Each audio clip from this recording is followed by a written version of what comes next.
Sejam todos muito bem-vindos a mais uma transmissão. Karibuni sana kwa utangazaji mwingine wa taasisi ya uzima kwa wote. Mada kuu wa Galatia, Injili pekee, Injili ya Kristo. Ujumbe wa 18, shinikizo la wanaotetea tohara ili wasiasiliwe. Somo la Biblia Wagalatia 5 mstari wa 11 na Wagalatia 6 mstari wa 12. Kama tulivyosema hapo awali,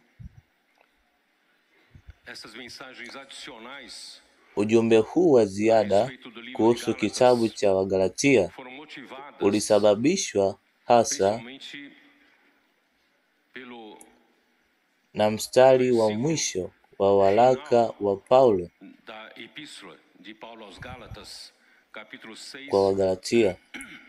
Kwa Wagalatia sura ya 6 mstari wa 12, wale wote wanaotaka kujivunia mwili, hao wanawashinikiza ninyi kufanya tohara ili wasiasiliwe kwa sababu ya msalaba wa Kristo.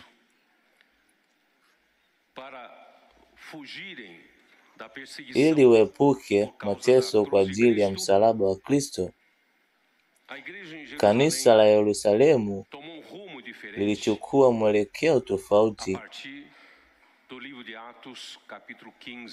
kuanzia kitabu cha Matendo ya Mitume sura ya 15 na katika kitabu cha Matendo ya Mitume sura ya 21 tuliona kwamba hakuna mitume yoyote aliyekuwemo katika kanisa la Yerusalemu. Paulo alipofika huko Yerusalemu katika safari yake ya 3, alikutana na Yakobo tu na wazee wote pamoja naye.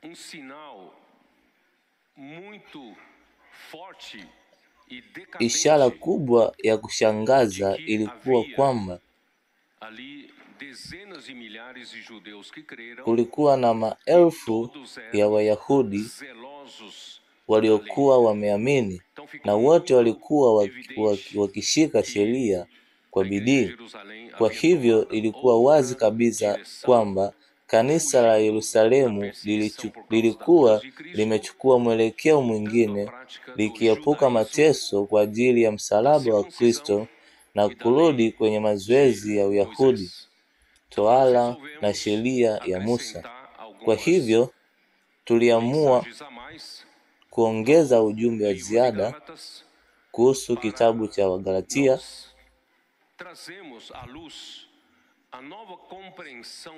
ili tuweze kuweka mwangaza, uelewa mpya wa yale yaliyotokea kwa kweli katika kanisa la Yerusalemu. Huwezi kupata rekodi hii katika maoni yoyote ya wachambuzi wa Biblia. Na kwa kuwa Bwana alitupa mwangaza huu, tunapaswa kuwa waaminifu, kutoa ripoti na kuhakikisha kwamba yote yaliyotokea kwa kweli katika kanisa la Yerusalemu yameandikwa. Ningependa kuanza na kuonyesha kitabu cha Matendo ya Mitume. Tuanzie mwanzo wake, kwa sababu katika Wagalatia sura ya 3 Paulo anafafanua wazi katika mistari ya 23, 24 na 25. Lakini kabla ya imani kuja, tulikuwa chini ya sheria, tumezuiliwa kwa ajili ya imani ambayo ilikuwa inatakiwa kufunuliwa kabla ya kuja kwa imani.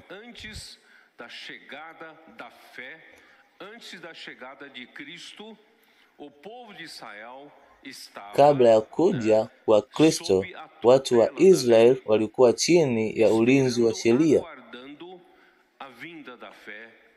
wakisubiri kuja kwa imani ambayo ilikuwa inatakiwa kuonekana baadaye. Mstari wa 24, kwa hivyo sheria ilikuwa mlezi wetu kutupeleka kwa Kristo ili tuhesabiwe haki kwa imani. Kwa kuwa hakuna mtu aliyeweza kuhesabiwa haki kwa kufuata sheria, na watu wa Israeli walikuwa wakilindwa chini ya sheria ili Kristo akija wote waweze kuhesabiwa haki kwa imani.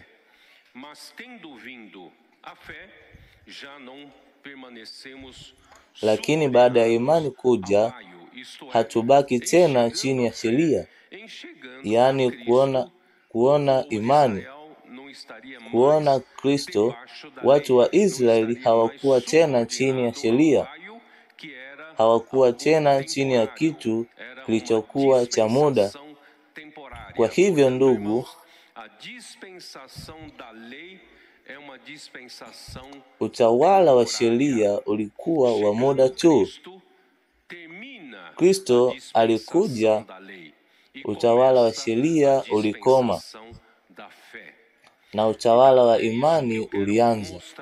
Hii ndiyo ninayotaka kuonyesha. Tutaanza kutoka mwanzo wa kitabu cha Matendo ya Mitume. Hii inaleta mwangaza zaidi kwa kuelewa hali hiyo. Twende sasa Matendo ya Mitume sura ya 1. Bwana wetu Yesu alikuwa tayari amesulubiwa na Mungu alimfufua. Baada ya ufufuko wake, kabla ya kupaa mbinguni, alionekana kwa wanafunzi wake kwa siku 40. Hebu tuone Yesu aliwaeleza nini wanafunzi wake kwa siku hizo 40. Matendo ya Mitume sura ya 1 mstari wa 2. Hadi siku alipokwisha kumwagiza mitume aliyowachagua kwa Roho Mtakatifu, akawa ameinuliwa. Baada ya mateso yake, alijionyesha hai kwa uthibitisho mwingi, akiwaonyesha kwao kwa siku 40, akizungumza mambo yanayohusu ufalme wa Mungu.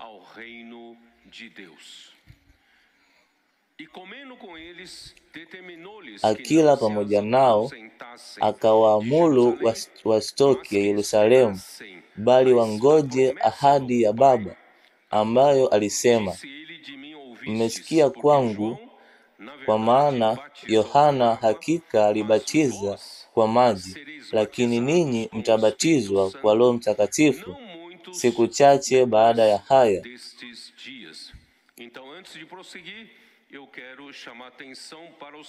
Kabla ya kuendelea, ningependa kukusisitiza hili. Kabla ya kupaa mbinguni, Bwana Yesu, baada ya kufufuka, alionekana kwa wanafunzi wake kwa siku 40. Nini lilikuwa mada kuu ya maneno yake? Ilikuwa kuhusu ufalme wa Mungu. Ufalme wa Mungu ni utawala wa Mungu. Amen. Kwa bahati mbaya, watu wa Israeli ambao walikuwa wameitwa miongoni mwa mataifa yote kuwa ufalme wa Mungu, hawakuweza kufanikisha lengo hilo. Mungu alipokusanya watu wake jangwani mbele ya mlima Sinai, katika mstari wa Kutoka sura ya 19 inasema, Kutoka 19:4, Mmeyaona yale niliyowafanyia Wamisri, jinsi nilivyowabeba kwenye mabawa ya tai, nikawaleta kwangu. Sasa basi, ikawa mtasikiliza sauti yangu kwa uaminifu na kushika agano langu, mtakuwa hazina yangu miongoni mwa mataifa yote, maana dunia yote ni yangu. Ninyi mtakuwa ufalme wa makuhani na taifa takatifu. Maneno hayo ndiyo utakayowaambia wana wa Israeli. Hivyo Mungu aliita watu kutoka Misri kuwa mali yake maalum, na kutoka kwa watu hawa Mungu alitaka kufanya ufalme wa makuhani,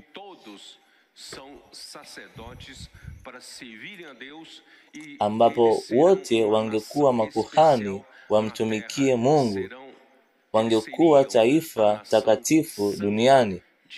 Lakini tunajua kutoka kwa historia yote ya historia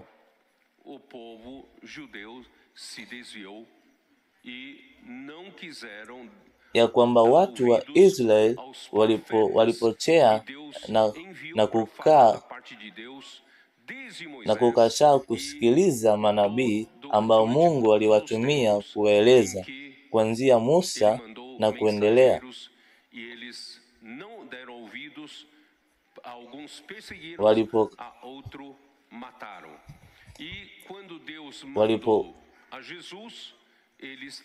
Walipokataa na kumuua mtu mwingine, na Mungu alipomtuma Yesu akamuua huyo nabii ambaye Mungu alikuwa amemtangazia katika Kumbukumbu la Torati 18 kwamba atafufua nabii kama Musa na wote watapaswa kumsikiliza.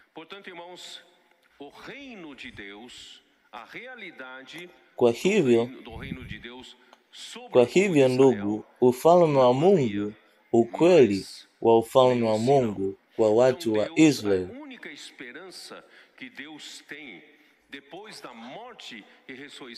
haukuwa na ishara tena. Kwa hivyo tumaini pekee la Mungu baada ya kifo na ufufuo wa Kristo na kuzalishwa kanisa na kuanza ufalme wa Mungu kupitia kanisa. Kwa hivyo ndugu, kwa maana hiyo Mungu alibadilisha utawala wa sheria ulikoma kwa kuja kwa Kristo, na kwa kuja kwa Kristo Mungu alianzisha utawala mpya. Utawala huo ungekuwa utawala wa imani, utawala wa kanisa na pia utawala wa Roho, kwa sababu kutoka hapo ungeona utekelezaji mkubwa wa Roho kama utawala wa Mungu duniani kwa kanisa lake. Kwa hivyo tumaini kubwa la Mungu kwa kanisa ni kurudisha utawala wake duniani kwa kuitawala kanisa. Kwa hivyo ndugu, kanisa ni ufalme wa Mungu hapa duniani. Kama kanisa ni ukweli wa ufalme wa mbinguni. Sio mwanadamu aliyetawala, bali ni Mungu anayetawala hapa duniani. Vizuri sana. Sasa Mungu angewezaje kufanya hivi ili kuleta ufalme wake wakati wa kanisa katika utawala wa imani? Ndiyo maana Mungu aliwaomba waunge Yerusalemu na wangoje ahadi ya Baba, kwa sababu bila ahadi ya Baba hakuna kitu kingine kitakachotokea. Ahadi ya Baba ni ipi? Lakini ninyi mtabatizwa kwa Roho Mtakatifu. Siku chache baada ya haya, yaani ahadi ya Baba kubatiza kanisa kwa Roho Mtakatifu. Mstari wa 8, lakini mtapokea nguvu ya Roho Mtakatifu atakaposhuka juu yenu, na mtakuwa mashahidi wangu huko Yerusalemu, katika Uyahudi wote na Samaria, na hata mwisho wa dunia. Nini kusudio la Mungu kuleta kanisa? Na kwa nini Mungu alibatiza kanisa kwa Roho Mtakatifu? Ni ili kanisa lipate nguvu ya Roho Mtakatifu, ili liweze kuwa nini? Mashahidi wa Mungu wa mambo walioyaona, walioyashuhudia na kuyasikia. Kwa hivyo ndugu, sisi ni mashahidi, si watu wa kuhubiri tu na nadharia na ujumbe. Sisi ni mashahidi kwa sababu tumeona na kusikia mambo ambayo Roho Mtakatifu amefanya kati yetu. Na sisi si mashahidi tu huko Yerusalemu, si tu katika mji mmoja. Tulianza Yerusalemu, lakini moyo wa Mungu na kusudio lake si kukaa katika mji mmoja tu. Mungu alianzisha kanisa Yerusalemu, lakini anataka ushuhuda huo uenee katika Uyahudi. Uyahudi ni mkoa mkubwa zaidi kuliko mji mmoja. Kwa hivyo kuna miji mingi ndani yake, na si tu Uyahudi. Mungu anataka aeneze hadi Samaria, ambayo ni mkoa mwingine wa Kirumi. Mungu anataka ushuhuda huo ufike hata mwisho wa dunia. Mungu hakuwa na kusudio la kufunga imani wa Wayahudi waliobaki tu.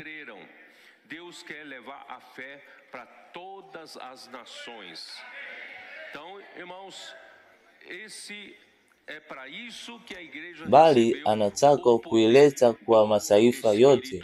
Kwa hivyo ndugu, kanisa lilipokea nguvu ya Roho Mtakatifu kwa sababu hii. Vizuri sana.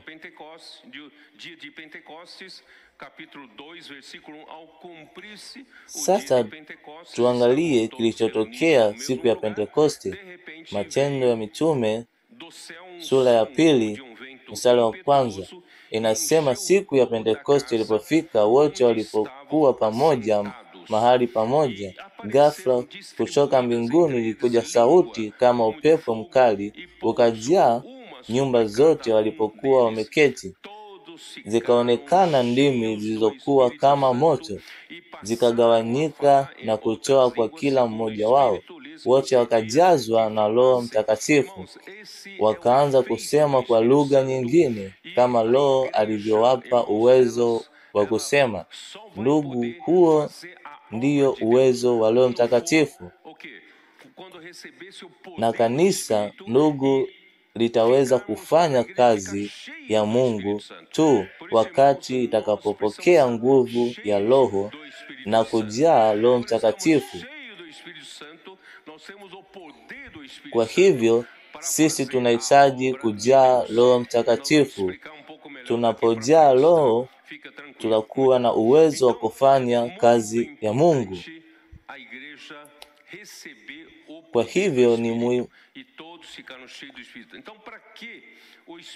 hivyo ni muhimu sana kanisa kupokea Roho na wote wakajaa Roho.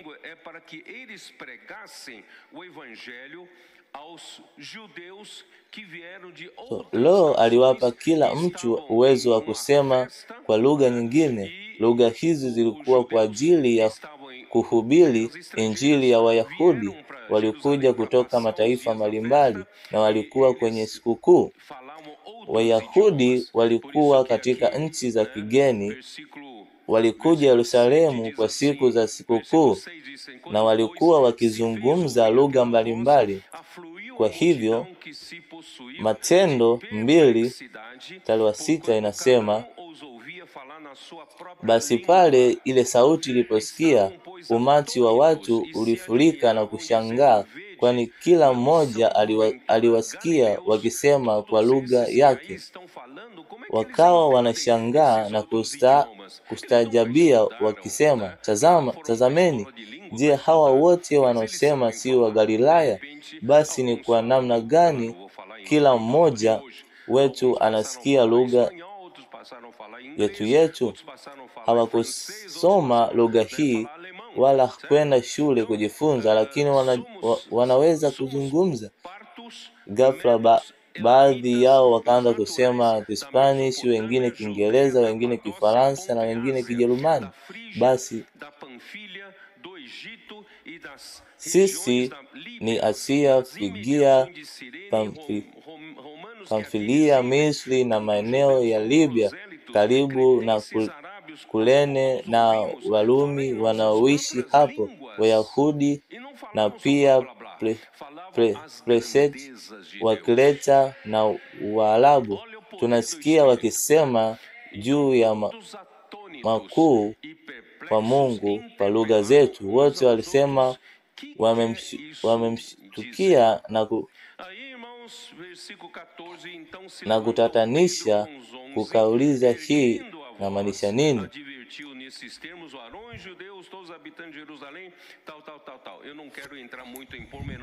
So katika mstari wa 14 ndipo Peter aliposimama pamoja na wale 11, akainua sauti yake na katika Wayahudi kwa maneno haya, enyi wana wa Israeli na nyote mnao Yerusalemu, naijua hili, msikilizeni maneno haya. Mimi sitaki kuingia ndani ya undani, sina muda kuandika yote, lakini Peter katika hotuba yake ya kwanza kwa Wayahudi wao walioshtuka alizungumza kifo cha ufufuo kwa Kristo, yani mada kuu kwa sababu ya Israeli. Sasa sheria ya Musa tena, mada kuu haikuwa tohara tena. Sasa utawala wa sheria umepita, mwanzo wa utawala mpya umeanza. Utawala huo unaanza kwa uwezo wa Roho Mtakatifu juu ya kanisa, na jinsi tunavyotokea kuanzia utawala huo mpya kwa uwezo huo, ndugu zangu, ni kwa kifo na ufufuo wa Kristo. Ndiyo maana Petro anasema hivi, wana wa Israeli, sikilizeni maneno haya. Yesu wa Nazareth, mtu aliyedhinishwa na Mungu mbele yenu na miujiza, maajabu na ishara ambayo Mungu mwenyewe alifanya kwa ajili yake miongoni mwenu, kama mnavyojua wenyewe.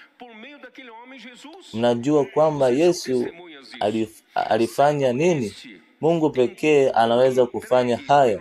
Ni Mungu mwenyewe anayetenda miujiza hiyo, ishara na maajabu kwa njia ya yule mwanadamu Yesu. Ninyi mnakuwa mashahidi na wao. Yeye aliyekabidhiwa kwa mpango wa ujuzi wa Mungu, ninyi mkamua na kumsulubisha kwa mikono ya Waroma. Wayahudi wakamkataa kufanya mikono yenu. Kwa hivyo mliwatumia wa Kristo kumuua Yesu, lakini Mungu alimfufua, akamvunja kifungo kwa kifo, kwani haikuwezekana kumshika kifo wakiweza kumshika Yesu, kwa maana Daudi anasema juu yake, nilikuwa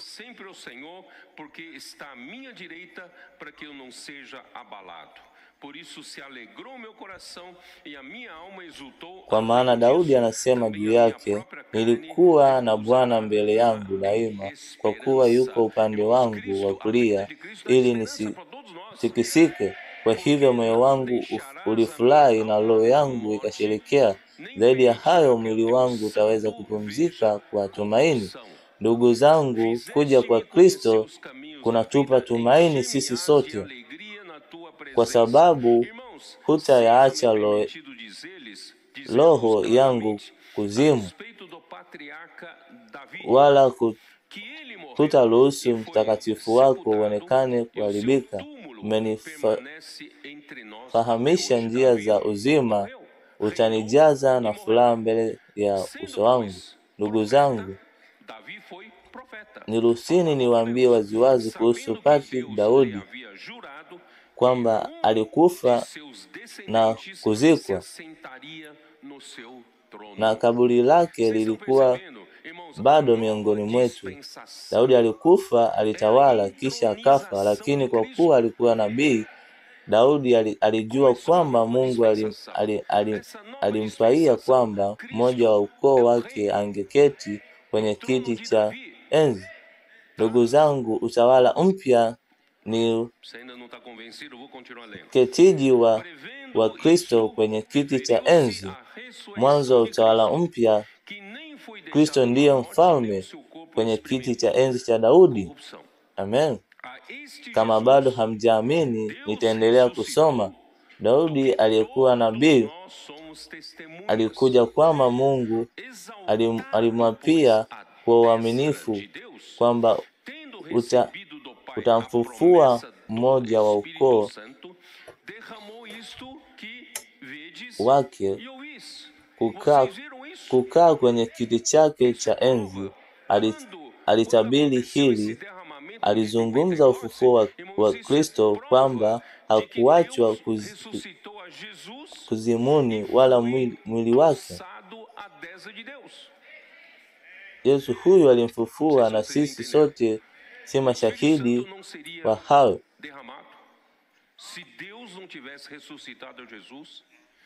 Ndugu, hii ni ushahidi kwamba Mungu alimfufua Yesu na kumuinua mkono wa kuume wake. Roho Mtakatifu asinge kumwagwa kama Mungu asingemfufua Yesu na kumuinua mkono wake wa kuume. Mnaelewa? Ishara ya kwamba Mungu alimfufua Yesu na kumweka mkono wake wa kuume na kumwaga kwa Roho. Kanisa lilipokea ule mwanga wa Roho, lilipokea ule uwezo kwa sababu Kristo alinuliwa. Mungu alimfufua. Kwa maana Daudi hakupaa mbinguni, lakini yeye mwenyewe anasema, Bwana alimwambia Bwana wangu, keti mkono wangu wa kuume mpaka niwaweke adui zangu chini ya miguu yako. Yeye yuko huko, amekaa mkono wa kuume wa Mungu Baba.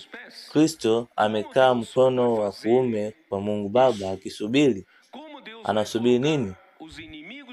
Anasubiri Mungu awaweke adui zake chini ya miguu yake.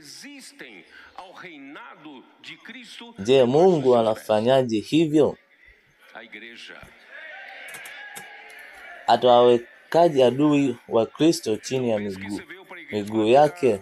Atawawekaje wale wote wanaopiga utawala wa Kristo chini ya miguu yake? Ni kanisa, ni kupitia kanisa. Usifikirie kwamba umekuja kanisani kukaa mikononi na kusikia ujumbe mzuri tu. Hapana, umekuja hapa kufanya kazi. Mungu Baba atatumia kanisa kuweka adui zote wa mwanawe chini ya miguu yake. Wote wanaopinga uongozi wa Kristo watakuwa chini ya miguu yake. Ndugu zangu, hii ndiyo jukumu letu. Hii ndiyo wajibu wetu. Amen. Wakati huo itapotokea, ndugu, Kristo atarudi, basi wakati hujatokea, sisi tupo hapa kanisani. Ndugu zangu, kazi ya Mungu, lakini si kwa uwezo wetu wenyewe. Hapana, si kwa Roho, ni kwa Roho Mtakatifu. Ndio maana andiko la 36 anasema, sisitiza kuwa ninyi mjue kwamba hakika kwamba huyu Yesu aliyemsulubiwa Mungu amefanya kuwa Bwana na Kristo. Yeye ndiye Bwana. Haleluya juu ya mambo yote. Nitauliza vijana, ni nini mapenzi ya Mungu? Ni kwamba Kristo awe kichwa juu ya mambo yote. So Kristo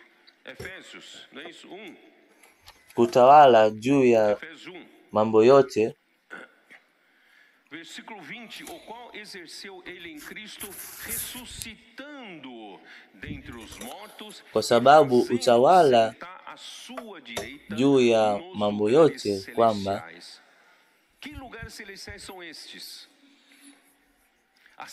si hivyo tuliona katika wakati wa Efeso.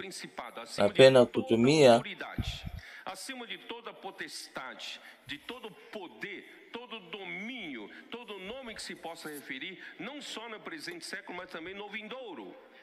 Irmãos, ele está no topo. Cristo foi alçado ao topo. Ele é o Senhor, ele foi feito Senhor e Cristo sobre todas as coisas. Ele já está lá, acima de toda autoridade. Ndio maana Mungu alitupa Roho Mtakatifu. Nguvu iko katika Roho Mtakatifu.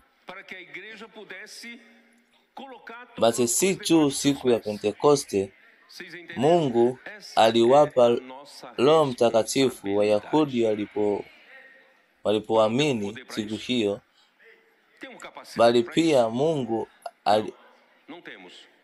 aliowabatiza watu wa mataifa walioamini katika nyumba ya Koloria. Walibatizwa kwa Roho Mtakatifu, akawakubali wale waumini Wayahudi na waamini wa mataifa chini ya kichwa kimoja, ndani ya mwili mmoja. Ndio maana ndugu, katika kanisa ambalo ni mwili wa Kristo, hakuna Myahudi wala Mgiriki. Sisi sote tu washirika wa mwili wa Kristo. Vile vile kama Mungu alivyotoa Roho Mtakatifu kama nguvu ya siku ya Pentekoste alipowabatiza Wayahudi walioamini, aliwabatiza hapa pia. Tazama Matendo 10 mstari wa 44. Basi Petro alipokuwa anasema mambo haya, Roho Mtakatifu akawashukia wote waliokuwa wakisikia neno, na waumini wote walio kusoka tohara waliokuwa na Petro walistaajabu. Kwa hivyo ile wakiwa kwa Roho Mtakatifu alitawanywa juu ya mataifa pia. Maana waliposikia, Petro akasema, je, mtu yeyote anaweza kukataa maji ili wapatizwe hayo mambo amepokea? Ndugu, mmeelewa ninachowaelezeni? Unapoamini Bwana Yesu na Bwana atakubatiza kwa Roho Mtakatifu. Amen. Amekukubali kama mwanachama wa mwili wa Kristo. Amen. Kwanza unapokea ubatizo wa Roho Mtakatifu, kisha unahitaji kuomba batizo wa maji ili kudhibitisha hali hiyo ya ubatizo wa Roho Mtakatifu ndani yako. Unaona ushuhuda tu kwamba sasa mimi ni roho wa Bwana. mimi ni mwanachama wa mwili wa Kristo. Hivyo ndivyo mambo yanayotendeka. Kwa hivyo ndugu, nitasoma nanyi Matendo ya Mitume sura ya 5 mstari wa 35. Nitasoma kuanzia mstari wa 30. Mungu wa baba zetu alimfufua Yesu ambaye ninyi mlimuua kwa kumtundika msituni.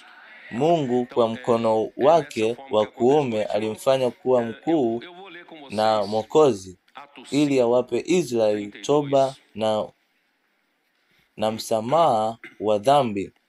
Ndugu, tumefika katika wakati wa imani. Yote tunayohitaji kufanya, ndugu, ili kuingizwa katika wakati huu wa imani, ili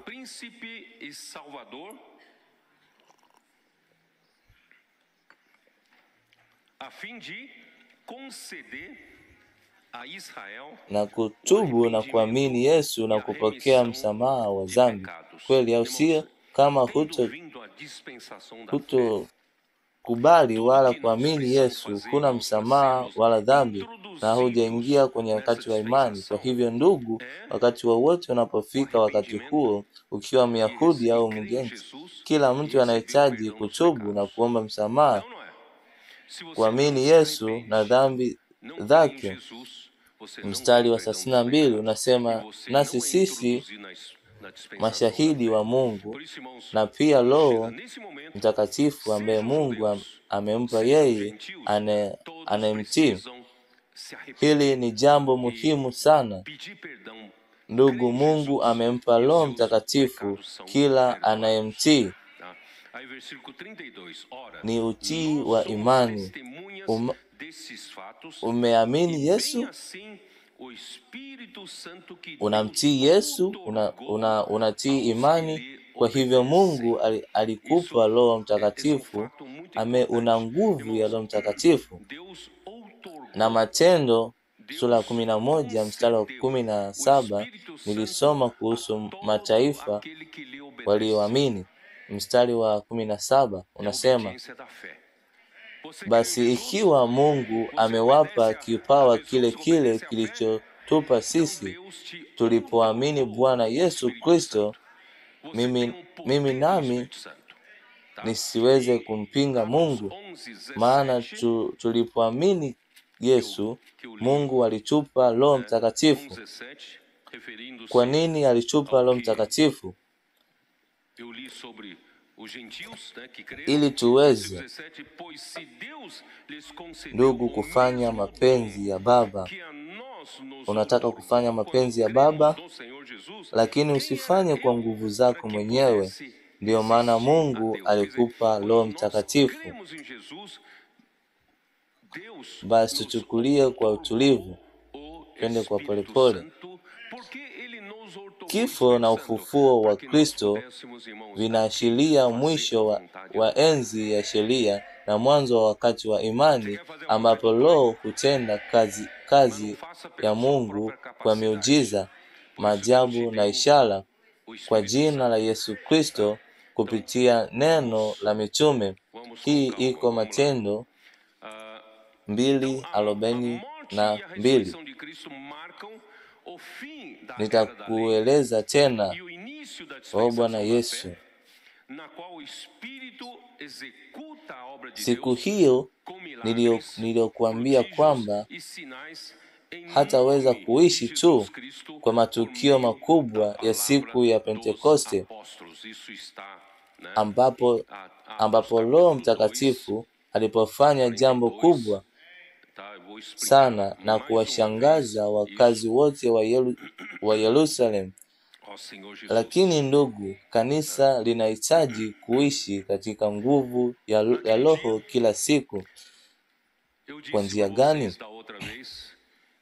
Kwa hivyo mstari wa 42 wa Matendo 2 unasema, wakashiriki kwa udhibiti mafundisho ya mitume na ushirika, kuvunja mkate na kuomba, ili nguvu ya Roho isibaki kwa siku moja tu, bali iweze kufanya kazi katika maisha yetu ya kila siku. De que maneira?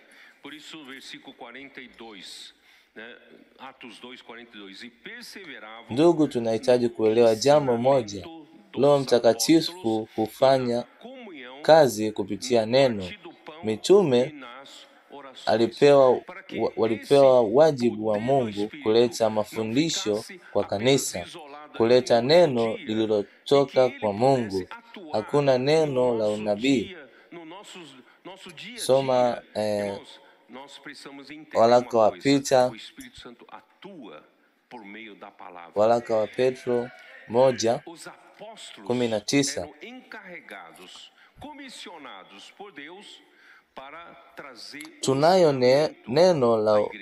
Tunalo neno la unabii lililothibitishwa zaidi, nanyi mnafanya uzuri kukizingatia kama taa inayong'aa mahali pa giza, mpaka siku itakapotokea na nyota ya asubuhi itakapochomoza mioyoni mwenu. Kwa hivyo ndugu, neno la unabii ni muhimu sana, kwa kuwa linatupa mwelekeo. Ni mwanga unaong'aa usiku wa giza. Sisi tunaishi katika enzi ya giza, na kitu pekee kinachoweza kutuongoza ni mwanga wa neno la unabii.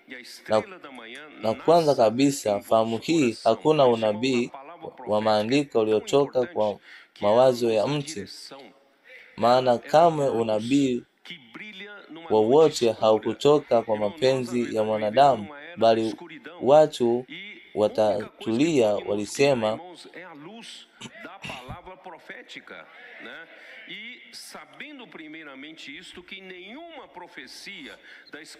Mitume hawakuongea kwa hiari yao wenyewe. Mitume waliongea kadri Roho Mtakatifu alivyomruhusu. Hawakuongea kwa majibu yao wenyewe. Walikuwa watumishi wa Kristo, walakini wa Kristo. Leo asubuhi niliwaonyesha ndugu Waebrania sura ya 1. Tuangalie kidogo hapo. Waebrania inaonyesha kwamba Mungu huwa anafanya kazi kwa neno lake. Kazi ya Mungu hutendeka kwa neno lake. Waebrania 11:3. Kwa imani tunaelewa kwamba ulimwengu uliumbwa kwa neno la Mungu, hivyo kwamba yale yaliyoonekana yalitokea na yale yasiyoonekana. Mungu huwa anafanya mambo kwa neno lake. Mungu akasema na kuwa na mwangaza, na kulikuwa na mwangaza. Mungu hufanya mambo kwa neno lake. Kwa hivyo Waebrania sura ya 1 mstari wa 1 unasema, Mungu alizungumza nyakati za kale kwa njia nyingi na kwa namna nyingi kwa baba zetu kwa njia ya manabii. Mungu husema na kazi yake kutendeka, lakini Mungu huiongea kwa sauti kutoka mbinguni, bali husema kwa njia ya manabii wake. Kwa hivyo wakati kwa bahati mbaya Israeli hawakusikia manabii na wakaanguka katika hali mbaya, lakini Mungu aliwaambia kwa uaminifu. Mungu hufanya kazi kwa neno lake, na Mungu hutumia manabii wake kusema neno lake na kufanya kazi yake. Lakini angalia mstari wa pili. Mstari wa pili unasema kwamba katika siku ya mwisho ni siku ya agano jipya, wakati wa imani. Sasa ni wakati wa mwana kuanza kufanya kazi, kwa sababu kanisa ni mwendeleo wa Kristo. Nimewaambia hivi, ingawa kichwa chetu kiko mkono wa kuume wa Mungu, mwili uko hapa duniani. Kristo ndiye kichwa cha kanisa na sisi ni mwili wake. Tunatekeleza kichwa kinachokiamuru. Kwa hivyo katika Agano Jipya ni nani anayeongea? Ni Mwana. Mwana ndiye anayeongea, lakini pia husema kwa njia ya manabii wake. Mitume katika Matendo 2:42 waliwaambia kanisa, mafundisho ya mitume, na neno hili ni Mwana akiongea. Mwana husema kwa njia ya mitume wake. Kwa kanisa linapokea neno hilo na kuwa na ushirika katika neno hilo, na kazi ya Mungu kutendeka kwa nguvu, kwa miujiza na ishara.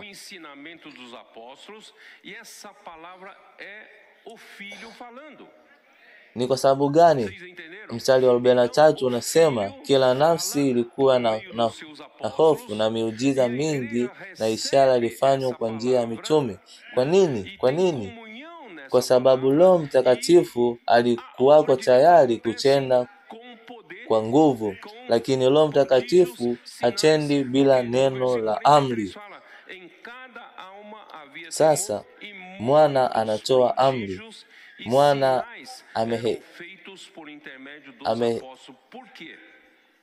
amefanywa kwenye kiti cha enzi, amefanywa Bwana wa Kristo. Basi wakati Mwana anaposema kwa njia ya mtume, ndugu, leo hutenda. Ndugu, umeelewa? Basi leo kwa neno linapokea kila wiki, linatenda miujiza, ishara na maajabu.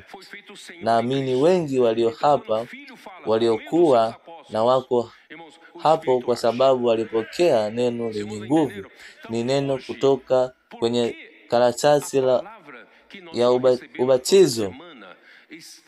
Inaonekana kitu kidogo, lakini hapo Roho yuko kazini, kwa sababu neno ambalo Bwana anasema kwa njia ya manabii wake ni sauti ya amri, na Roho hutenda. Amini, Roho yuko tayari kutenda, lakini hutenda tu kwa neno.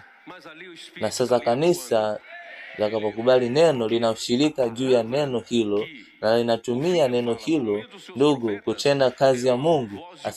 Asante kwa Mungu. Tulifurahi sana leo asubuhi kwa sababu basi la ndugu kutoka Sorocaba lilifika na gari lingine pia. Wengi wa matunda ya kazi ya Explore sio, na wengine ya matunda ya TCS na VNV na mission ya familia, na sio Sorocaba tu. Tusaidiane hapa: Baixada Santista, Vale Paraíba, São José dos Campos, Sumaré, Campinas, Indaiatuba, Valinhos, Jundiaí, Piracicaba, São Carlinhos, Limeira, hata Bahia. Ndiyo, nani anafanya miujiza hii? Mungu. Ni Mungu ndiye anafanya miujiza hii. Mimi na wewe hatuwezi kufanya hivyo. Ni Roho Mtakatifu. Amen. Kwa nguvu zake anatenda na hutenda kwa miujiza na ishara. Basi wote walioamini walikuwa pamoja na walikuwa na kila kitu kwa pamoja. Ndugu, umoja ni ishara ya kwanza ya nguvu ya Roho Mtakatifu katika kanisa. Wakati Roho Mtakatifu anapotenda, kanisa lina uongozi wa Kristo. Kanisa linatii neno, lina sauti ya amri. Ndugu, umoja unaonekana mara moja. Umoja wa maoni unaonekana. Bwana, jambo la kushangaza. O Bwana Yesu. Na waliuza mali zao na vitu vyao, wakigawana na wote kadri ya hitaji kwa kila moja mara moja. Hutojali mali ya kiduni, hutojali mali zao. Ndugu, ni haraka. Amin. Roho Mtakatifu ana nguvu sana. Ndugu, anafanya tuone kuwa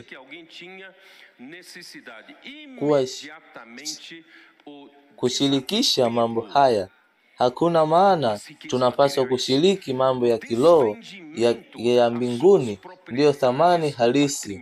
Ndugu, kutimiza mapenzi ya Mungu hapa duniani. Bwana Yesu. Kwa hivyo kila siku walikuwa wakidumu pamoja katika hekalu. Ndugu, kudumu kwa kileno, mnajua maana yake. Si hivyo? Kudumu ni kudumisha uthabiti, ni kwa kufanya kitu mara kwa mara bila kujali kama una upinzani au shida.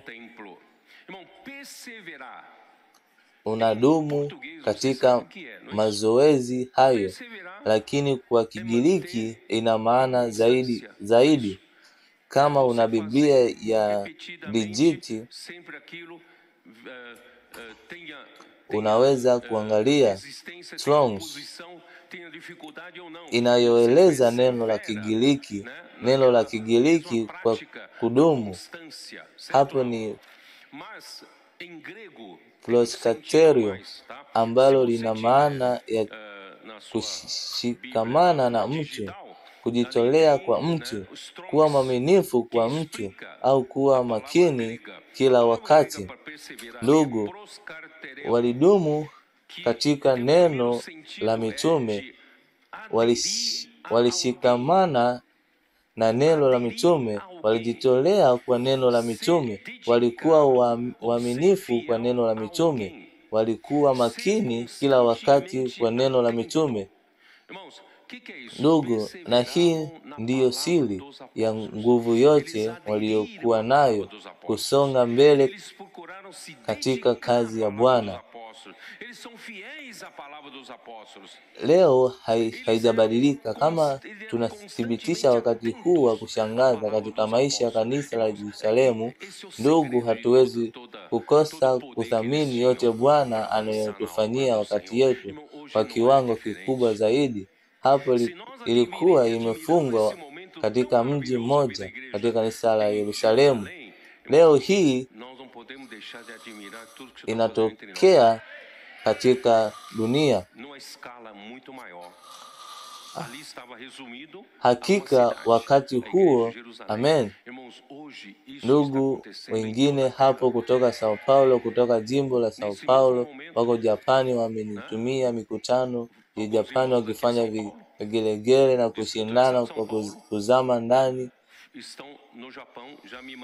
Wakati huo ndugu, hakika ndugu wa Afrika wanasikiliza Kongo, Angola, hapo ndugu, kwa mwendo ule Roho Mtakatifu anapata nafasi ya kufanya kazi, kwa sababu wote wanaamini kwa neno na ni wakudumu katika neno. Hii ni kwamba wamejiunga na neno la mitume, wamejiunga kwa kuwa waumini kwa neno hilo, na wao daima wanalinda neno hilo. Basi ndugu, Roho Mtakatifu ana sauti ya amri kutenda, na hii inatokea kote ulimwenguni. Nilisema asubuhi leo kwamba Express ilimeta matokeo wengi walio hapa na matunda ya Express. Lakini ndugu, zana zote ambazo Bwana ametupa zimetolewa kwa ajili ya kutumika kwa njia ya kujumlisha, si ushindani. Hakuna zana zimeshindana, zana zote zimetolewa kwa ajili ya kufanya mambo ya Mungu. Expos, Bukafe, TCS, nyumba ya vijana, mission ya familia, mtandao wa utunzaji wa wanawake waliounganishwa, au watu wa maombi. Ndugu, zana zote zimetolewa ili Roho Mtakatifu apate nafasi ya kutenda kwa sauti ya amri, amen, kwa neno. Ndugu, matokeo ya hii kwamba Mungu ana mfano wa maisha ya kanisa. Matendo ya Mitume sura ya 2 mstari 42 hadi 47 ni mfano wa kweli wa maisha ya kanisa. Basi wakati unafika, Petro na Yohana wanaingia hekaluni. Walikuwa wakienda hekaluni, na pale palikuwa na mlemavu tangu kuzaliwa mwenye umri wa zaidi ya miaka 40. Alizaliwa katika tumbo la mama yake akiwa mlemavu. Hakuwa kutembea maishani, huku alikuwa akiomba sadaka kwa wote waliokuwa wakiingia hekaluni. Alimuomba Petro na Yohana sadaka. Petro akamkodolea macho akasema, "Niangalie." Sura ya 3 mstari wa 5. Akaangalia na kwa makini akitarajia kupata kitu, lakini Petro akamwambia, "Sina fedha wala dhahabu, lakini ninacho ndicho nitakupa, ambacho ni cha thamani zaidi kuliko thawabu wala fedha. Kwa jina la Yesu Kristo wa Nazareti, tembea."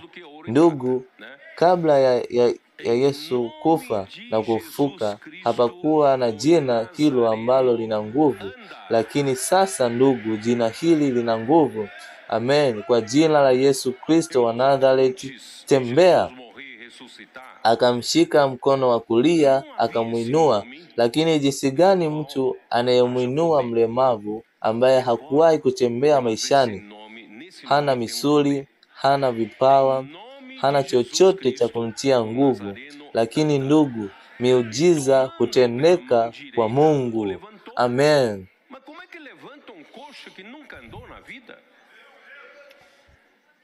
Akamshika mkono wa kulia akamuinua mara moja, miguu yake na viuno vikaimarika. Jinsi gani unaweza kuimarika? Vikaimarika kwa kuruka mara moja. Akasikia kujipanuka polepole, akaruka, akasimama, akaanza kutembea, akaingia nao hekaluni, akaruka na kumtukuza Mungu. Amen. Ndugu, hii ni nguvu ya Mungu tu. Watu wote walimuona akitembea na kumtukuza Mungu, wakamtambua kuwa yeye ndiye aliyekuwa akiomba sadaka mlangoni wa hekaluni. Wakashangaa na kustaajabia kwa yaliyotokea.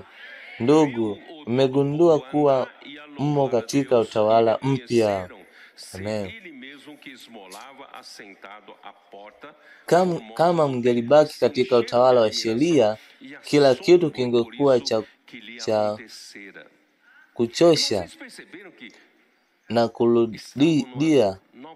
Katika herufi kila kitu cha ukoma, cha kurudia, kila kitu ni sawa, lakini katika roho kuna ubunifu. Katika uzima kuna kila kitu, kila siku kipya. Maisha ya kanisa sio ya kuchosha. Kila siku kuna upya. Mstari wa 11, aliposhikamana na Petro na Yohana, watu wote wakakimbilia kwa mshangao kwenye ukumbi wa Solomon. Sasa wamekuwa wakiwaabudu Petro na Yohana, kwani walifanya miujiza ambayo haijawahi tokea katika nchi ya Israeli. Petro akawaambia watu, "Wana wa Israeli, mbona mnavutia na hili? Au mbona mnatutazama kana kwamba kwa nguvu zetu wenyewe au wema tumemfanya atembee? Sio sisi. Mungu wa Abraham, Isaac na Yakobo, Mungu wa baba zetu, amemtukuza mtumishi wake Yesu, ambaye ninyi mlimkataa mbele ya Pilato alipokuwa ameamua kumwacha, lakini ninyi mmekataa mtakatifu na mwenye haki, mkawa mkiomba mtu muwaye awe huru, hivyo mkamua mwanzilishi wa uzima, ambaye Mungu alimfufua kutoka kwa wafu, nasi ni mshahidi kwa imani katika jina lake. Ndio sababu jina hilo limekuwa nguvu ya mtu huyo. Mnaona na kumjua. Naam, imani ambayo inatoka kwa mnakumbuka kwamba Petro yeye hakuongea tena kuhusu sheria wala kuhusu tohara. Yeye alisema kuhusu agano jipya. Hili ni agano la imani, na katika agano hili la imani, ndugu, kwa imani katika jina la Yesu, ndugu, inaweza kumfanya mtu aliyelegea kutembea. Katika agizo la sheria hili halikuwa likitokea, lakini katika agizo la imani ndiyo, kwa sababu sisi tuna agizo la imani, tuna jina la Yesu, tuna Roho Mtakatifu aliyepewa kwetu, tuna neno la mitume, tuna ushirika katika neno la mitume. Ndugu, tuna kila kitu kuishi katika hali hii mpya ya maisha. Amen. Usiendelee kuishi maisha ya kurudia kwa herufi. Herufi inaua, lakini roho inauisha. Tuendelee. Sasa ndugu, najua kwamba mlifanya hayo kwa kujua, kama vile viungo vyenu walivyofanya, lakini Mungu alitimiza yale aliyoyatanguliza kwa vinywa vya manabii wote. Kwa Kristo wake angekuwa na mateso. Kristo alipaswa kuteswa, ingawa kwa sababu ya mateso hiyo Mungu ameamua kwamba Kristo angekumbusha na mateso. Ndugu, wakati huu hakuna cha kufanya. Ndugu, unatakiwa kupokea neema hii yote ya agizo la imani, ni kutubu. Tubu, mgeukie ili dhambi mpaka wakati wa faraja. Yesu ambaye mbinguni inabidi hadi nyakati za kurekebisha mambo yote ambayo Mungu alisema katika vinywa vya manabii wake watakatifu tangu zamani za kale. Yesu alisema, hakika Musa Bwana Mungu atamfufua kati ya ndugu zenu nabii kama mimi, mtamsikiliza katika kila siku. Sijui kama mnaelewa wakati Petro aliposema kuhusu wakati wa faraja na pia nyakati za kurekebisha mambo yote. Hii kwa kweli inahusu kurekebishwa kwa taifa la Israeli, kurekebishwa kwa watu wa Israeli. Ingeweza kutokea wakati huo, lakini watu wa Israeli walikataa uongozi, na hii itatokea tu mwishoni mwa nyakati, wakati Bwana atarudi na kurekebishwa huko. Faraja kwa Israeli itatokea tu kwa njia ya kanisa. Kwa hiyo kanisa litafanya mambo yatokea kwanza katika hali ya kiroho ndani ya kanisa, ili baadaye yatokee kwa Israeli. Kwa hivyo sisi tutarekebisha mambo katika kanisa.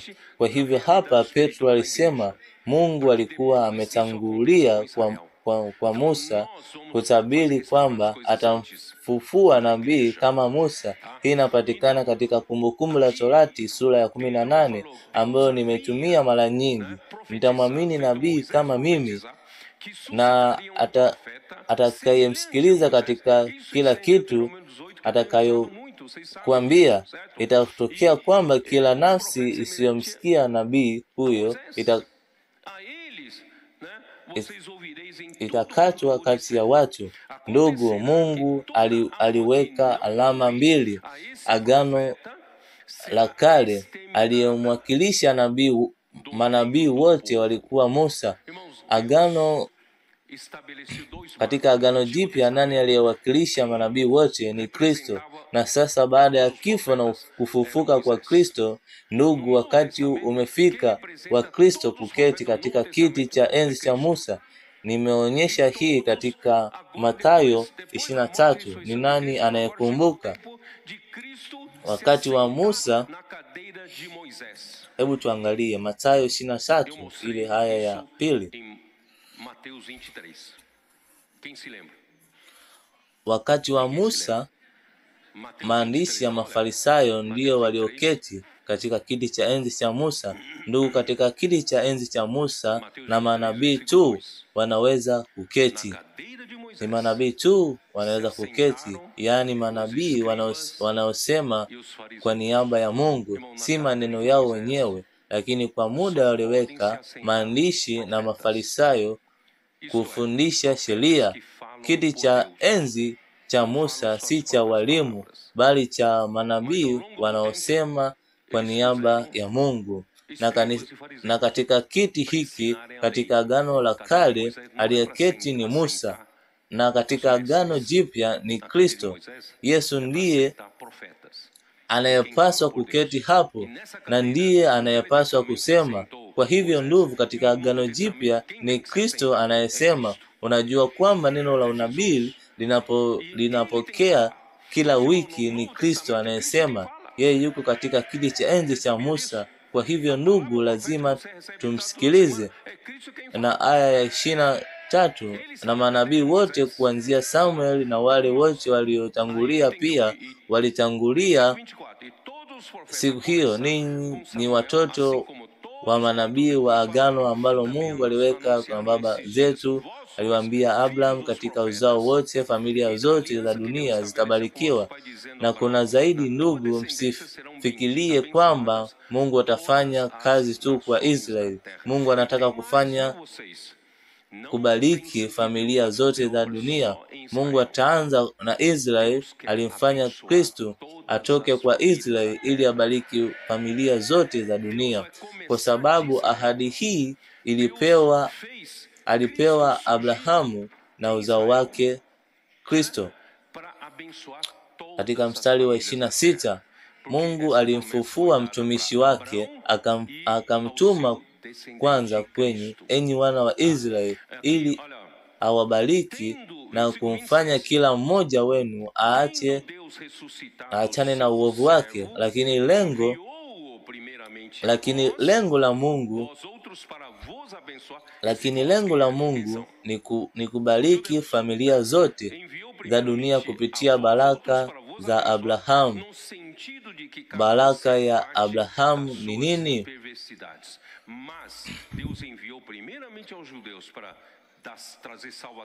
Ni Wagalatia 3 mstari wa 14. Nani anajua? Roho wa ahadi ni roho wa ahadi.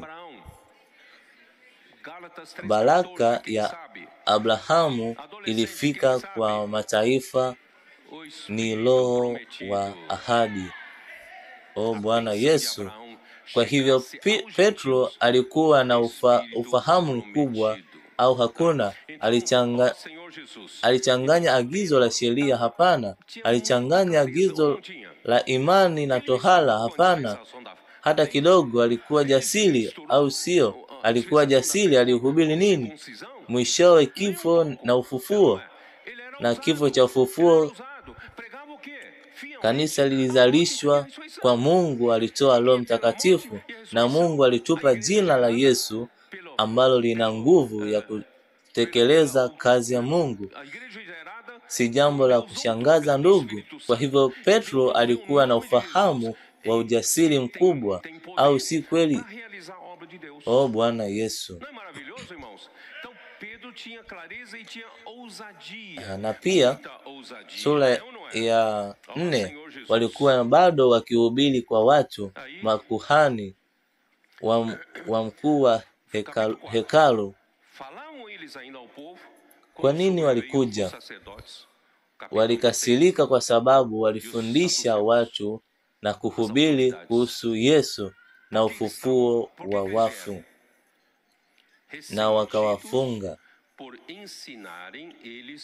Viongozi wakakasirika kwa sababu mitume walihubiri injili ya Yesu kuhusu ufufuo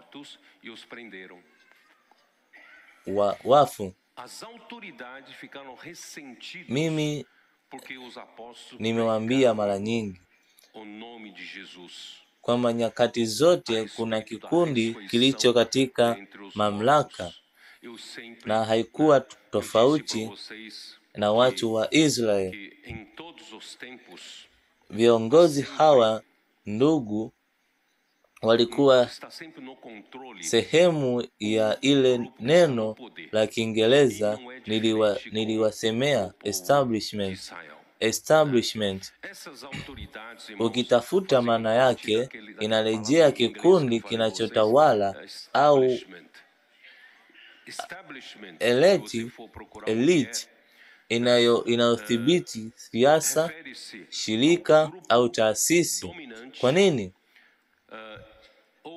Kulinda maslahi yao na mfumo uliowekwa, kwa sababu wako juu ya mamlaka, wako katika haki maalum.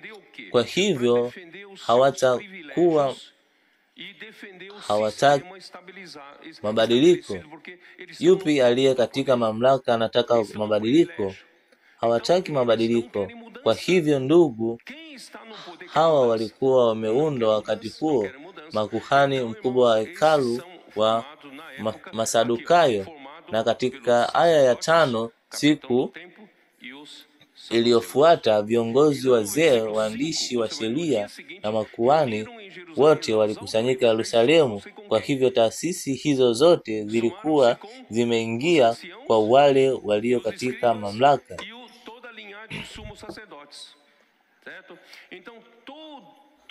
Na hayo yote ni kikundi cha udhibiti wa kulinda maslahi yao. Hawataki mabadiliko katika mfumo. Kwa hivyo ndugu wana ushawishi mkubwa kwa jamii. Kwa hivyo hapo walikuja kuwatafuta, kuwakusanya, na katika sura ya 4 na aya ya 7 na wakabili mbele yao wakawaambia, kwa nguvu gani na kwa jina la nani mmenifanya hili? Kwa nguvu gani mnafanya hili? Nani alipata idhini ya jina? Ni nani mnafanya hivi? Kwa jina la kanisa, kwa jina la watu, kwa jina la kanisa. Basi Petro akiwa amejazwa Roho Mtakatifu akisema, ndugu, kanisa lazima liwe limejaa Roho Mtakatifu kila wakati. Uwe pia lazima umejaa Roho Mtakatifu kila wakati. Unawezaje kujaa Roho Mtakatifu? Unayo roho ya ubatizo, unayo neno la Mungu, ujumbe, maandishi, kulala na kuamka na Mungu, unayo vidokezo ndugu, unayo vita ya kulia, unayo yote hayo ya kukaa ukiwa umejaa Roho Mtakatifu.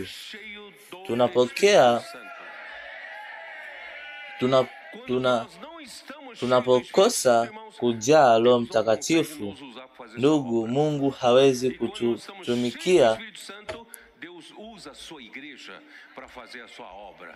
Por isso, irmãos, é tão importante nós sempre mantivemos cheios do Espírito Santo e nós também enviamos. Basi Peter akiwa amejaa Roho Mtakatifu akisema, ndugu, kanisa lazima liwe limejaa Roho Mtakatifu kila wakati. Wewe pia lazima uwe umejaa Roho Mtakatifu kila wakati. Unawezaje kujaa Roho Mtakatifu? Lhes disse autoridades do povo e anciãos, visto que hoje somos interrogados a propósito. Peter anaendelea kwa ujasiri akisema, ninyi mlimsulubisha Yesu ambaye Mungu alimfufua kutoka kwa wafu. Ndiyo, kwa njia yake huyo mtu ameponywa mbele yenu. Yesu huyo ndiye jiwe mlilomkataa ninyi wajenzi, ambalo limekuwa jiwe la kona, wala hakuna wokovu katika mwingine yoyote, maana hapana jina lingine chini ya mbingu lililotolewa kwa mwanadamu ambalo tunapaswa kuokolewa nao. Sasa swali si kuhusu kushika sheria au kutoka sheria. Swali ni wokovu. Ni nani? Walipoona ujasiri wa Petro na Yohana na kujua kwamba walikuwa wote wasiosoma na wa kawaida, walistaajabu na kutambua kwamba walikuwa pamoja na Yesu. Walikuwa wa Galilaya, walikuwa na yule mtu aliyeponywa. Hawakuwa na la kusema kinyume, hata kuwadharau kama wajinga, lakini hawakuwa na la kusema. Basi waliwaacha nje ya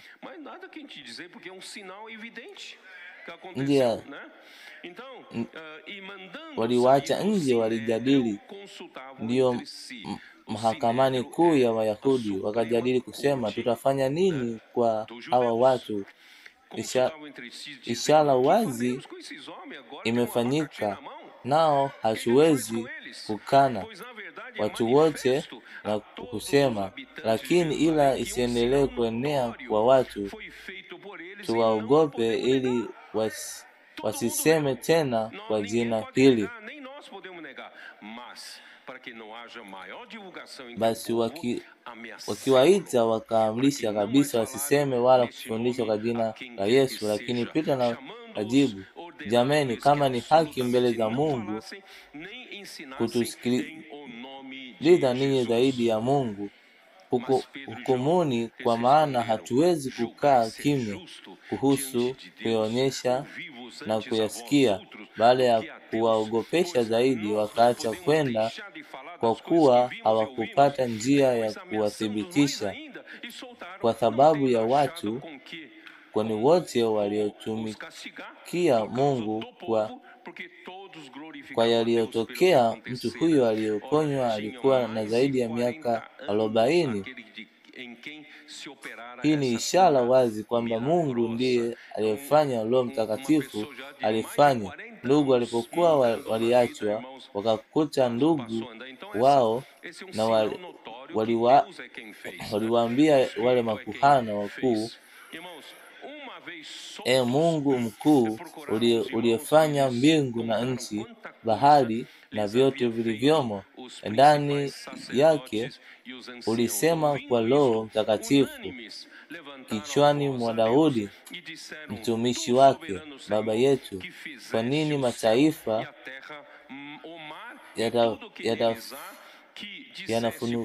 na watu wanafikiria mambo ya bure? Wafalme wa dunia wamesimama na kutawala. Je, Zaburi hii iko wapi? Imeitumia sana. Ni Zaburi ya pili.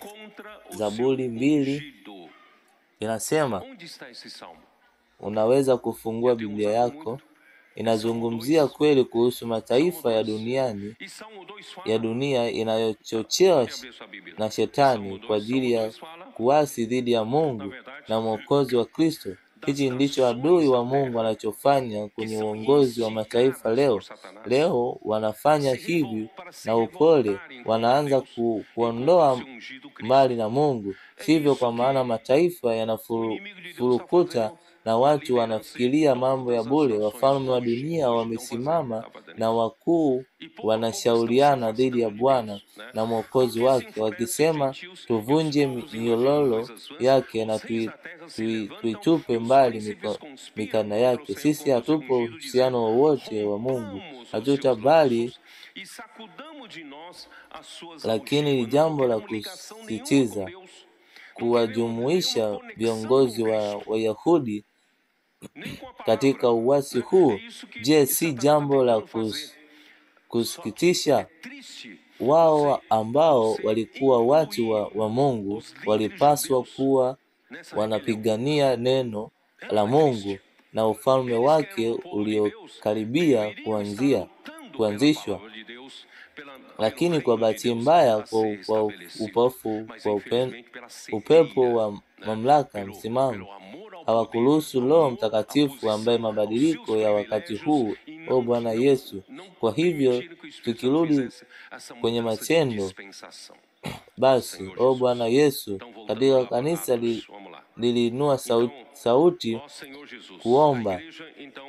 Sasa Bwana, tazama vitisho vyote atupa watumishi neno lako la ujasiri wote. Ndugu, kanisa linataka tu uhuru wa kuhubiri neno la Mungu. Sisi tunataka tu uhuru wa ujasiri wa kuhubiri injili ya ufalme kwenye mitaa. Wafanyakazi wetu, ndugu na dada wa TCS, hicho ndicho tunachotaka. Bwana atupe ujasiri huo wakati unainyosha mkono wako kufanya upone, ishara na maajabu kwa jina la mtumishi wako mtakatifu Yesu. Kwa jina la Yesu ndiyo tunafanya miujiza hii. Na mahali walipokusanyika palitikisika, wote wakajazwa na Roho Mtakatifu na wakaanza kuhubiri neno la Mungu kwa ujasiri. Tuendelee kuhubiri. Wafanyakazi, msitoke mitaani bila kujawa na Roho Mtakatifu. Tumieni neno ili mjaze na kutaka kwa ujasiri wa kuhubiri neno la Mungu. Si wafanyakazi tu, bali ndugu na dada wote wa kanisa pia wanapaswa kuwa na ujasiri huo wa kuhubiri neno la Mungu popote walipo, na watu wachukue mawasiliano essa intrepidez de anunciar a palavra de Deus em qualquer lugar que estiverem, aos seus contatos, kuamini na roho zao zilikuwa moja. Ndugu, hiyo ishara ya utawala wa Roho. Roho inapotawala kanisa, kanisa lina umoja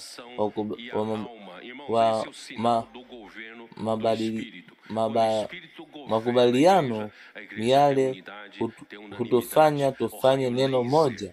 Sisi tunayo awamu sawasawa, mzunguko sawa, sote tuna lengo moja na mwelekeo moja. So kwa hivyo ndugu, ishara nyingi zilifanyika.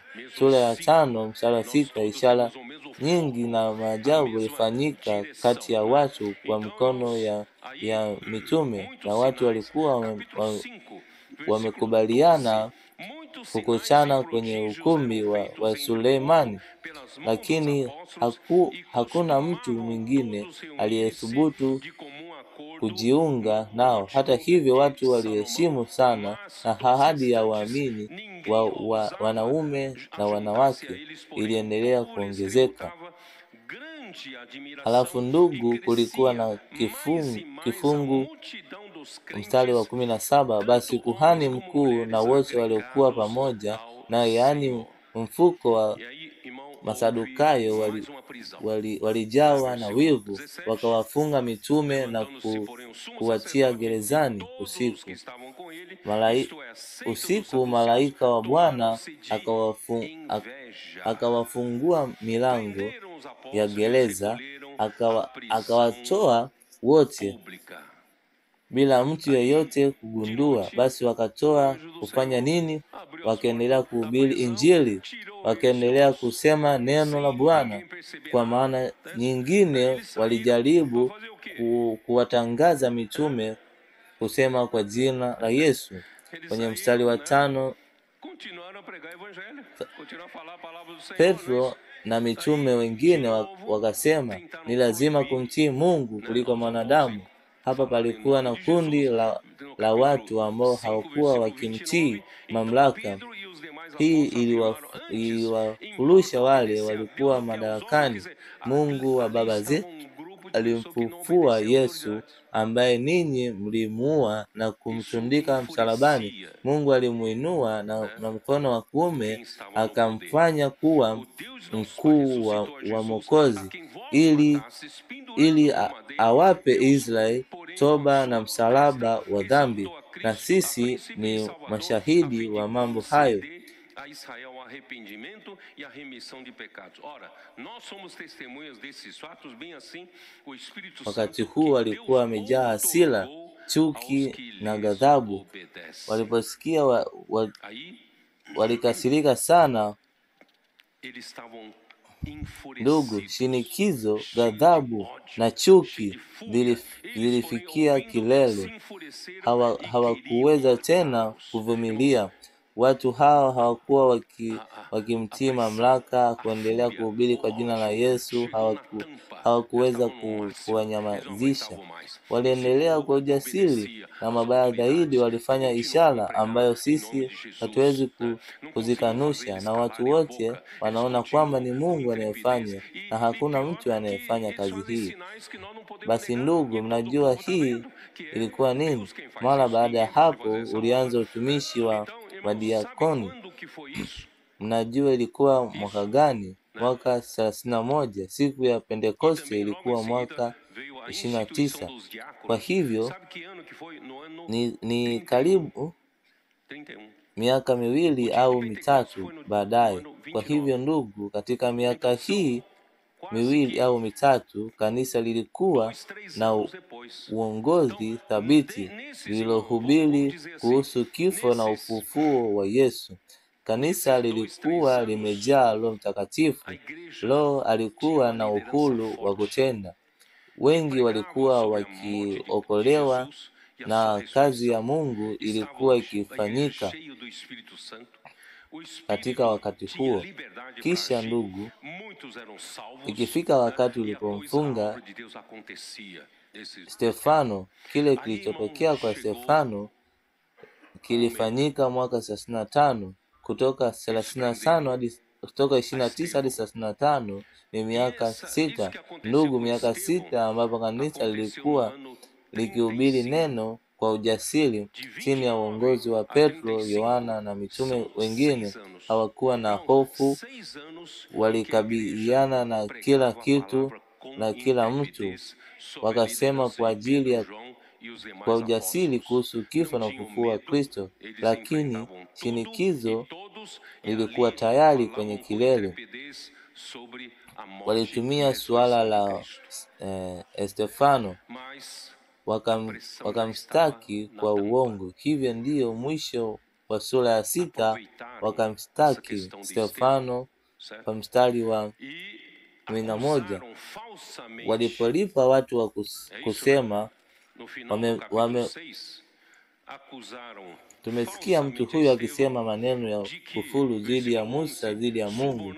Yaani walitumia Musa kama kigezo, na pia walisema kwamba mtu huyo Stefano alikuwa akisema kinyume cha Mungu, na mtu huyu haachi kuongea kinyume cha mahali patakatifu.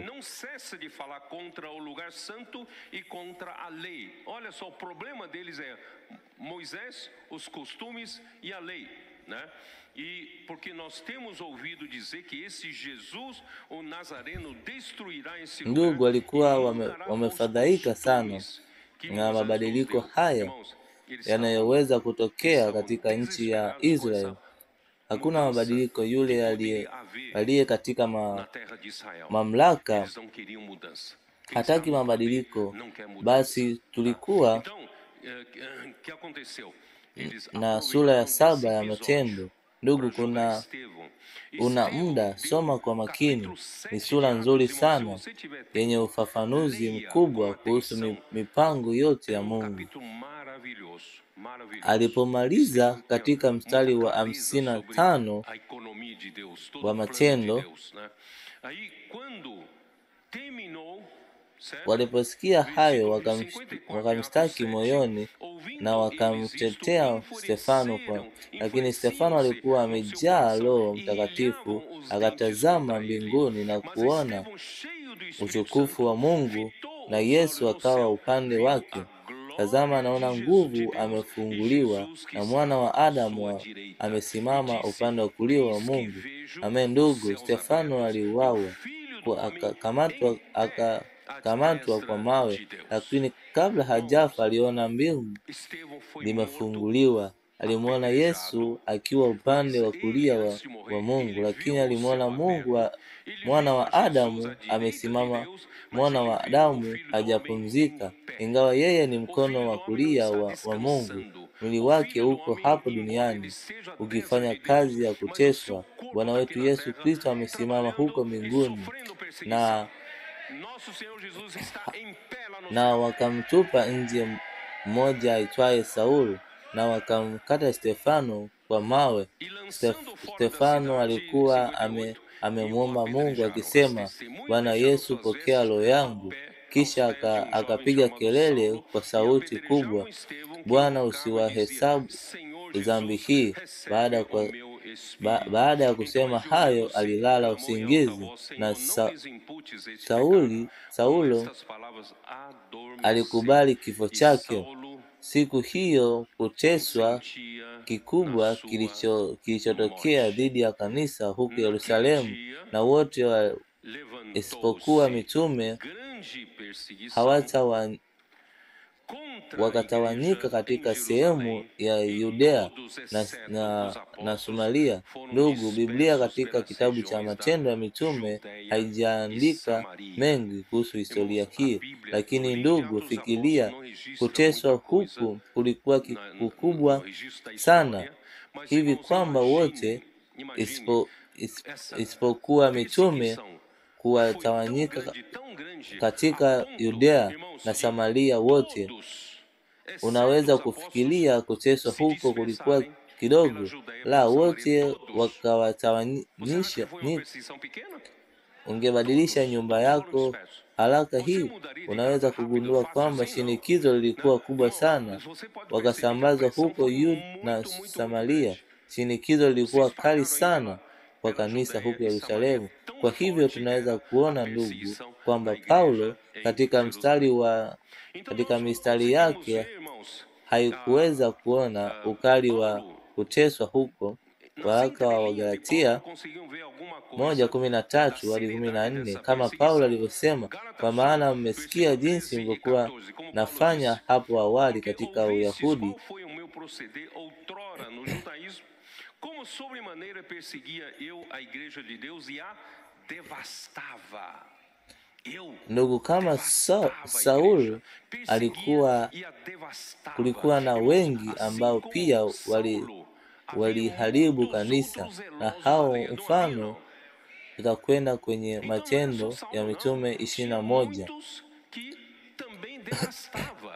Pale Paulo alipokuwa Yerusalemu na walitaka kumua, alipouliza ruhusa kusema, akatoa maneno ya utetezi katika Matendo ya Mitume 21. Ndio hivyo katika Matendo ya Mitume 21 anaongea katika mstari wa 3,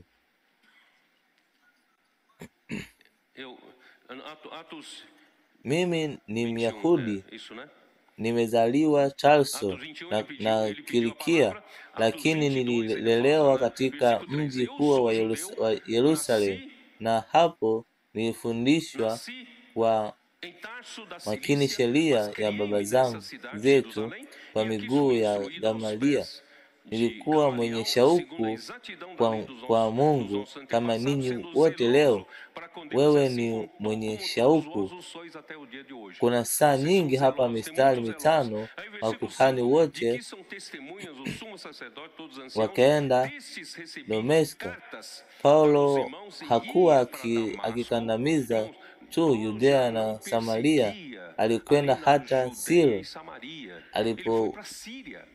Alipokea barua ya idhini kutoka kwa makuhani wakuu na wazee ili kuwakamata wale waliokuwa huko na kuwaleta Yerusalemu. Pia katika Matendo ya Mitume 26 alipojitetea mbele ya Mfalme Agripa, anapoongea katika mstari wa 9, kwangu mwenyewe nilidhani kwamba ilinipasa kufanya mambo mengi kinyume na jina la Yesu wa Nazareti. Niliyafanya hayo Yerusalemu baada kupata ruhusa kutoka kwa kuhani mkuu. Walikuwa wengi na watakuwa gerezani. Yeye aliwaweka gerezani, labda hawakuleta Yerusalemu, na huko kuna mahakama ambapo wengine walipewa hukumu ya kifo.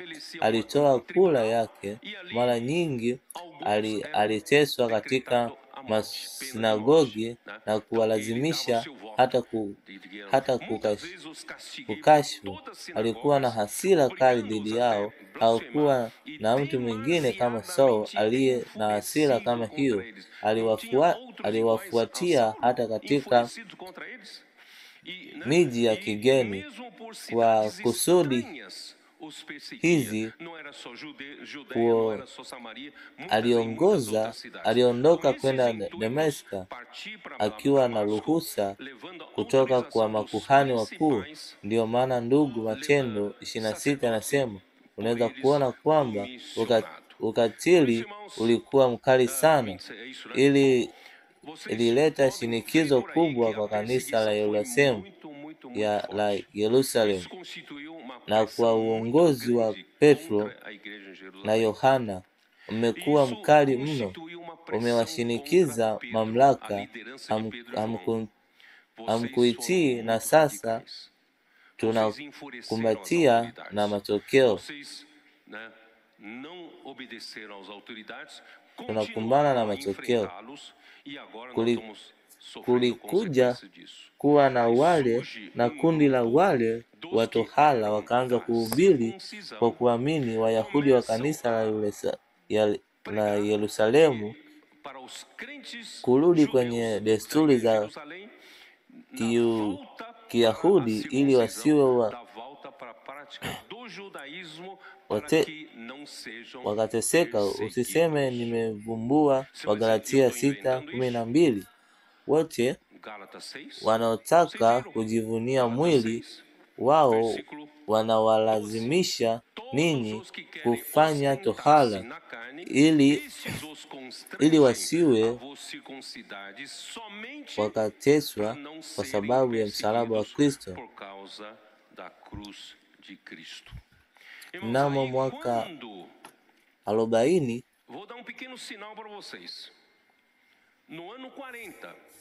baada ya mateso ya Stefano, mwaka 35, kanisa lilikuwa na uhuru kwa miaka 6.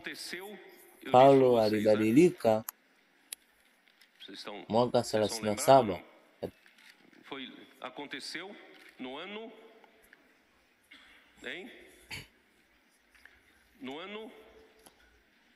Katika Wagalatia 1 mstari wa 18 hadi 19 anasema,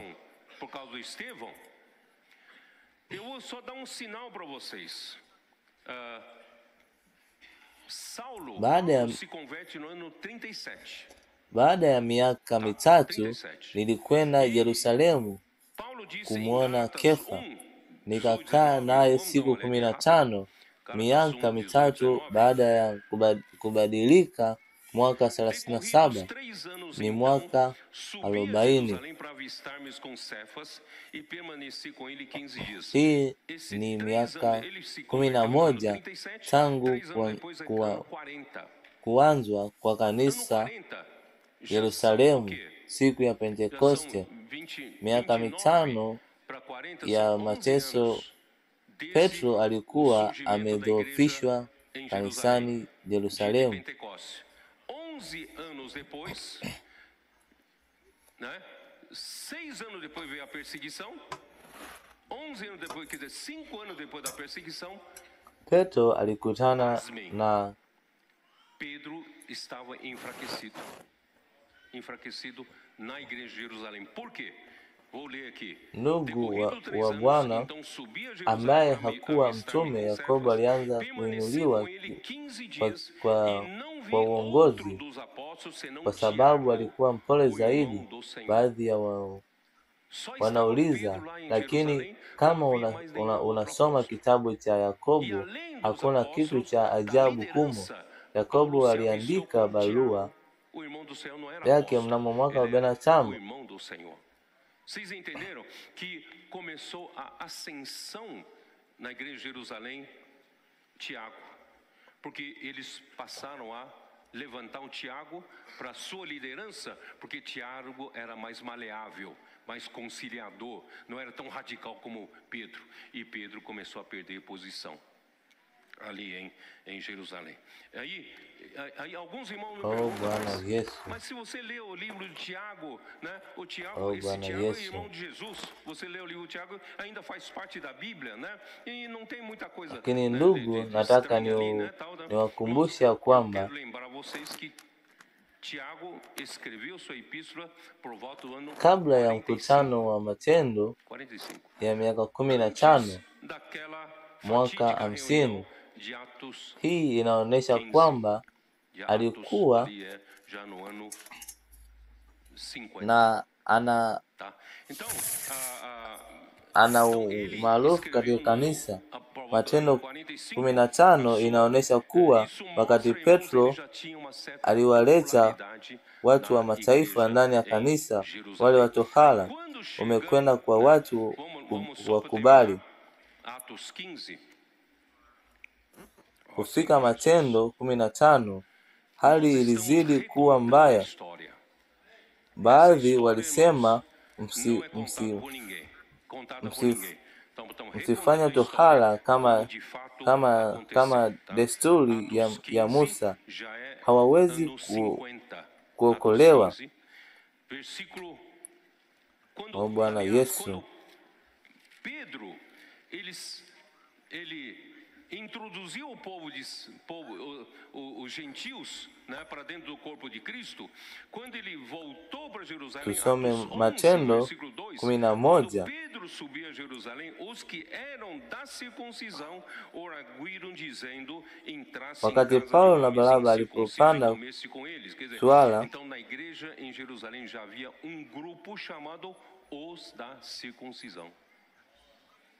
E já em Atos 11. Aí em Atos 15 piorou. Atos 15, versículo 1, alguns indivíduos desceram da Judeia, ensinavam aos irmãos, se não vos circuncidares, segundo o costume de Moisés, não podeis ser salvos. E versículo 5, insurgiram-se, entretanto, alguns da seita dos fariseus que haviam crido, dizendo, é necessário circuncidá-los e determinar-lhes que observem a lei de Moisés. Isso já se tornou uma prática na igreja em Jerusalém. Na wakati Paulo na Barnaba walipopanda kujadili swala hili, nani alitoa uamuzi? Si Petro tena, bali Yakobo. Yakobo alitoa maneno yasiyo wazi na kuwaamuru mataifa kuepuka michafu ya sanamu, washerati, nyama zisizochinjwa kwa njia ya kisheria na damu. Matendo 21 inathibitisha kulikuwa na maelezo ya Wayahudi waliokubali imani, wote wakiwa wanaoshika sheria. Na Peter hakuwa na nafasi tena ya kuhubiri Yerusalemu huko mwisho mwaka 70. Mungu aliruhusu mkuu wa Roma Tito kuharibu Yerusalemu na kanisa likaondoka pamoja. Aí a decadência total de Jerusalém, né, em Atos 21. E não pouco depois daqueles dias, irmãos, Mungu aliruhusu mkuu wa Roma Tito kuharibu Yerusalemu na kanisa likaondoka pamoja. Amen. Nitaishia hapa. Oh Lord Jesus. Amen.